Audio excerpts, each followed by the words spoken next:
ورتلنا ترتیلا، اور ہم آرام آرام سے بڑے خاص طریقے سے پڑھ پڑھ کر آپ کو سمجھاتے ہیں۔ ولا یاتونک بمثل الا جئناک بالحق واحسن تفسیرا، اور جب یہ کوئی پیچیدہ مسئلہ لے کر کے آتے ہیں تو اس کی تفسیر کرو۔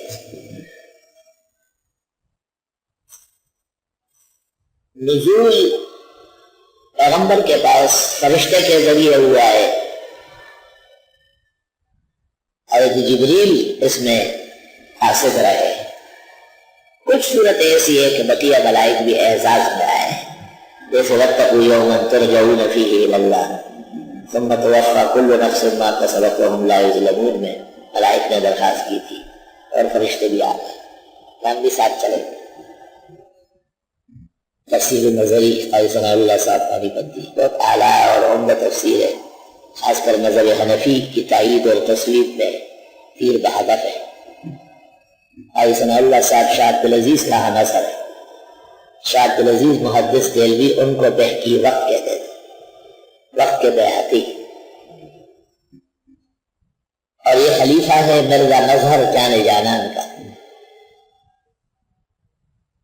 مرزا مظہر جان جانان یہ اورنگزیب عالمگیر رحمت اللہ علیہ کے خالزاد بھائی ہے، لیکن عالمگیریت اور حکومت ترک کر کے اور فقیری اختیار کی۔ میرا طریقہ امیری نہیں فقیری،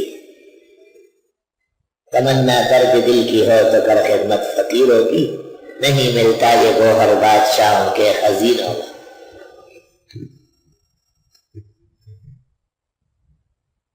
بھائی صاحب نے خواب دیکھا تھا، اور مرزا صاحب نے اس کا جواب دیا کہ تو تفسیر قرآن لکھے گا۔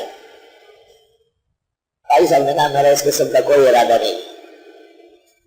مرزا صاحب نے کہا ارادہ آپ کا کیا ہے؟ ارادہ الہی ہوگا، آپ کو چھوٹی سی چیز۔ بھائی صلی اللہ فرماتے ہیں مجھے پتہ نہیں چلا، تفسیر لکھنی شروع ہوئے، مکمل بھی ہو گئی۔ گفت ہے او گفت ہے اللہ گواد، اور گر کے ازل کو میں عبد اللہ گواد۔ معروف کہتے ہیں بزرگوں کے اقوال کیا ہوتے ہیں، نکلتے ان کے منہ سے ہے اور فرمودات اوپر سے آتے ہیں۔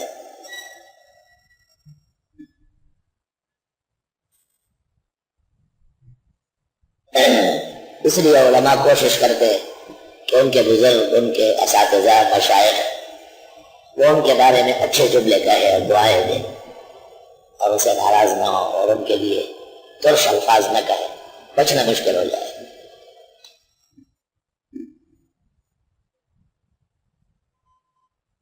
شمس الدین سرسی شاگرد ہے شمس الدین حلبی کے۔ سرخسی نے زیادات کے مقدمے میں لکھا ہے قصہ کہ ہمارے استاد نے ایک عرصہ دراز تک ایک جگہ درس دیا، اور بڑی دنیا ان کی شاگرد تھی۔ اس کے بعد اپنے وطن چلے گئے، مدت بعد واپس آئے، بڑی دنیا پیش ہوئی استقبال کے لیے، ملاقات کے لیے، لیکن ایک خاص شاگرد تھا جو شیخ کا بہت منظور عنایت تھا، وہ نہیں آیا۔ جب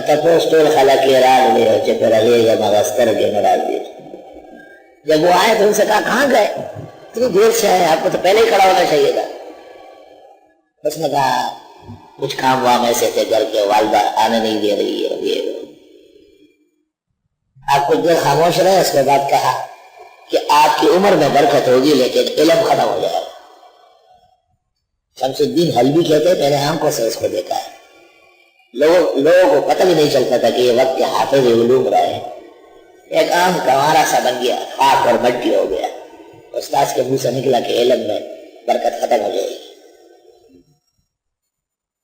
صرف پڑھنا نہیں ہے، صرف بیٹھنا نہیں ہے، دل کو دل سے ملانا ہے، دعاؤں کا مستحق ہونا ہے۔